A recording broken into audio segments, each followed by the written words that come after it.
Hello বন্ধুরা, আজকের এই ভিডিওতে আমি শেয়ার করব শ্রী শ্রী রামকৃষ্ণ পরমহংসদেবের জন্মস্থান, সেখানকার কিছু বৃত্তান্ত। তো পুরো ভিডিওটা সাথে থাকার, পাশে থাকার অনুরোধ রইল। বোদায় আমরা ঠাকুর বলি, ঠাকুর নাড়ু খেতে ভালোবাসতেন। তো নাড়ু প্রতিদিনই খাওয়াতেন। একদিন কি হয়েছে, ঠাকুরকে চিনু নাড়ু খাওয়াতেন, হাঁ করেছে। মানে এই লোকটা শাঁখারই ছিল। হ্যাঁ, আর ইনি হচ্ছেন মাকে শাঁখা পলা পরিয়েছিলেন বিয়ের সময়, চিনু শাঁখারি। তো হাঁ করেছে, মানে বাল্যবেলা পুকুরটা। আর ওখানে যে বাড়িগুলো দেখছেন ওগুলো কর্মকারদের বাড়ি, কামারদের। আর ওপারটা হচ্ছে লাহাদের, এখানকার জমিদার ছিলেন ধর্মদাস লাহা, ওনারই সব ফ্যামিলি।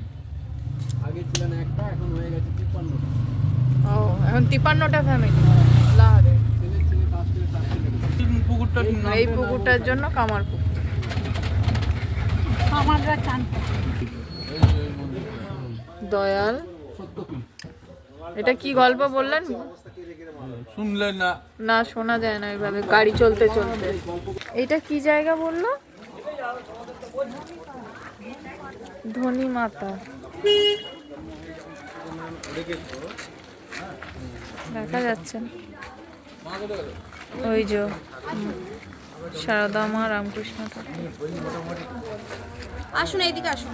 ছোট্ট বোদায় ঠাকুর যখন জন্মগ্রহণ করেছিলেন 150 সালে, তখন ঠাকুর না গড়িয়ে উনুনের ভিতরে পড়ে গেছিল।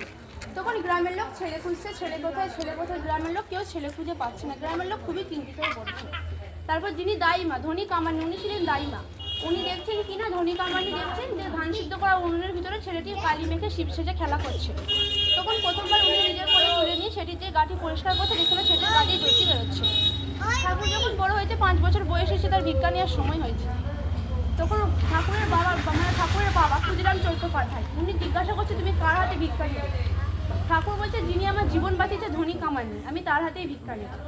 এই কথা বলে প্রথমবার ভিক্ষা নিয়েছেন ধনী কামানির হাতে, দ্বিতীয়বার তার মায়ের হাতে, কিন্তু উনি দাইমা হয়েছে।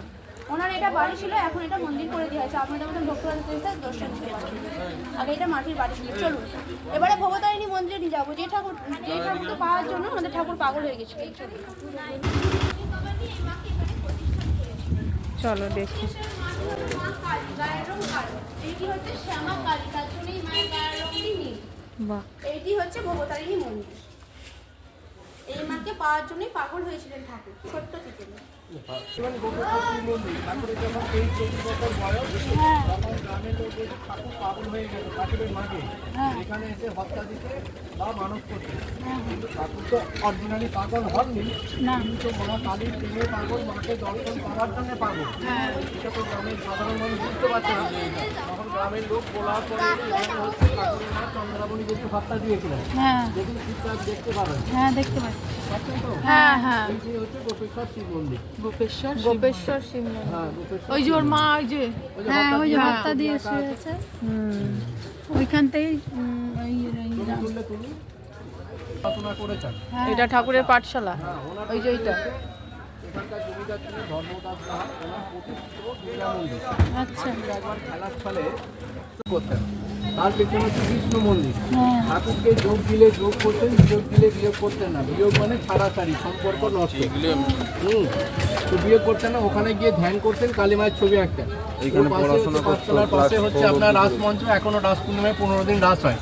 আর এই যে শিব মন্দিরটা দেখছেন, ছোট্ট শিব মন্দির, এই শিব মন্দিরটা হচ্ছে ওনার নিয়েছিলেন প্রসন্নময়ী দেবী, ওনার প্রতিষ্ঠিত পার্বতীনাথ শিব মন্দির। তো আর যখন ঠাকুরের সময় মায়ের বিয়ে হয়, তো সেই সময় ওই ওনারই গহনা নিয়ে বিয়ে হয়েছিল, পরে আবার ফিরিয়ে দিয়েছিল।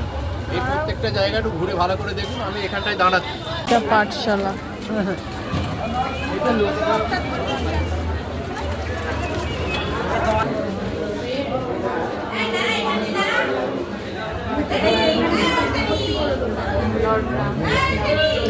শিবজি মন্দির।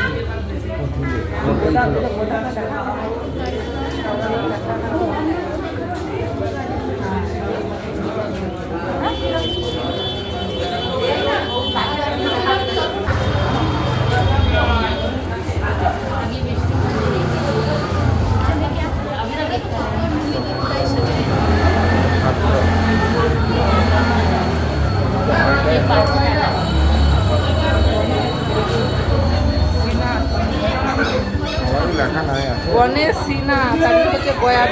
পাঠশালার ঠিক পাশেই রয়েছে লাহাবাবুর বাড়ি, তার পাশেই রয়েছে বিষ্ণু মন্দির। তো বিষ্ণু মন্দিরে দেখতেই পাচ্ছ প্রচুর ভিড়ে প্রচুর দর্শনার্থীরা এসছেন দেখার জন্য। তো আমরাও গেছিলাম। তো এখানে একটা সুন্দর জিনিস তোমাদের সঙ্গে শেয়ার করি, চলো। এখানে ঠাকুর যখন একদম ছোট্ট ছিলেন, 5 বছর বয়স, তখন থেকে কিন্তু উনি মা কালীর ছবি আঁকতে খুব ভালোবাসতেন পাঠশালায় এসে। তো দেখো স্লেটের মধ্যে উনি কিন্তু খুব সুন্দরভাবে ছবি এঁকেছেন। তো চারিদিকে ঘুরে ঘুরে দেখছিলাম রামকৃষ্ণ ঠাকুরের যখন আবির্ভাব হয় সেই মুহূর্তের এক দৃশ্য তুলে ধরা হয়েছে। উনি সাধুদের যখন সেবা করছিলেন সেটার দৃশ্য, ওনার বিবাহের যে মুহূর্ত ছিল সেটার কিন্তু এখানে রয়েছে, রাসলীলারও কিছুটা দৃশ্য এখানে তুলে ধরা হয়েছে। মানে আলকাতরা দিয়ে রংটা করা। হ্যাঁ, বর্ষার জলে নষ্ট না হয়ে যায়। তিনতলা বাড়ি আছে। তিনতলা বাড়ি, দোতলায় বসবাস হয়। আগে তিনতলা হচ্ছে আমাদের এরকম গ্রামে বাড়ি ছিল তিনতলায়, এখন ফাঁকা হয়ে গেছে। এখানে নাটক করতেন শ্রী রামকৃষ্ণ নাট্য স্মৃতিমঞ্চ, এখানে নাটক করতেন ঠাকুর, অভিনয় করতেন,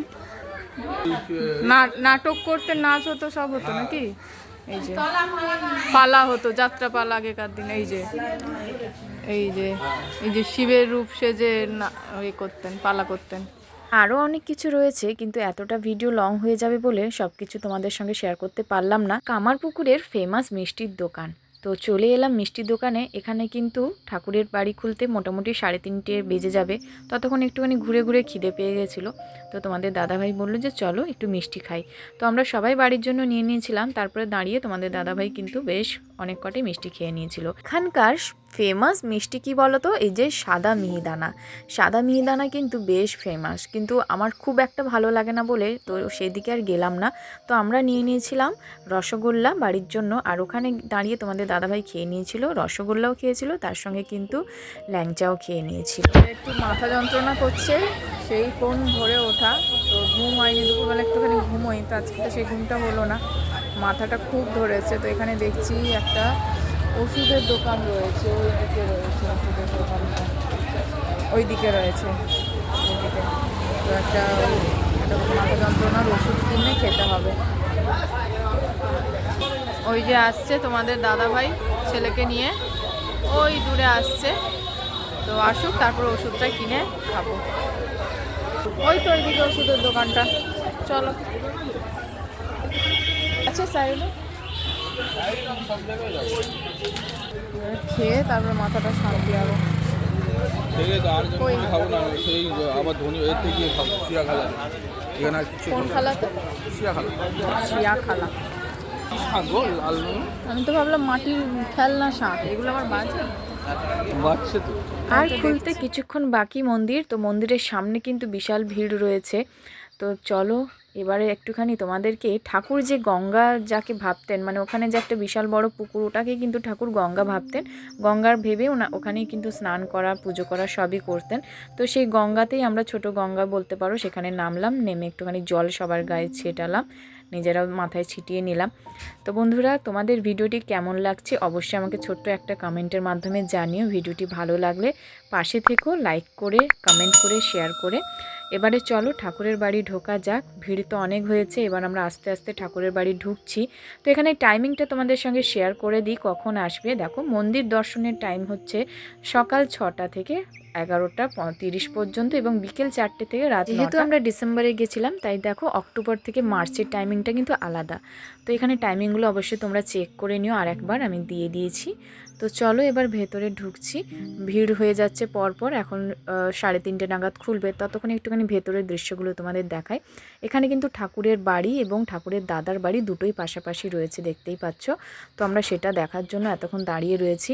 এদিকে দেখো ছেলে কিন্তু ওর বাবার কোলে উঠে পড়েছে, কারণ অনেকক্ষণ ধরে দাঁড়িয়ে রয়েছে, তো বেচারার পা ব্যথা করে যাচ্ছে। তো ফাইনালি কিন্তু 3:30 বেজে গেছে। এবার আমরা ঢুকছি, আর জবা ফুলগুলো প্রচুর সুন্দর সুন্দর জবা ফুল হয়েছে। আর পেছনে একটা বড় বিশাল আম গাছ দেখালাম, সেটা ঠাকুর নিজের হাতেই আম গাছটি লাগিয়েছিলেন, সেটা এখনও রয়েছে। ভেতরে দেখার জিনিস প্রচুর রয়েছে, কিন্তু সেখানে যেহেতু মোবাইল অ্যালাউ নেই তাই ভিডিও করে তোমাদের সঙ্গে শেয়ার করতে পারলাম না। তোমরা অবশ্যই এসে দর্শন করো, তোমাদের কেমন লাগলো সেটাও আমাকে জানিও কমেন্টে। তো বন্ধুরা, ভিডিওটি আশা করি সবার খুব ভালো লেগেছে। ভালো লাগলে অবশ্যই লাইক, কমেন্ট, শেয়ার করতে ভুলো না। দেখা হচ্ছে আবার নতুন কোনো ভিডিওতে। সবাই খুব ভালো থেকো, সুস্থ থেকো, ধন্যবাদ।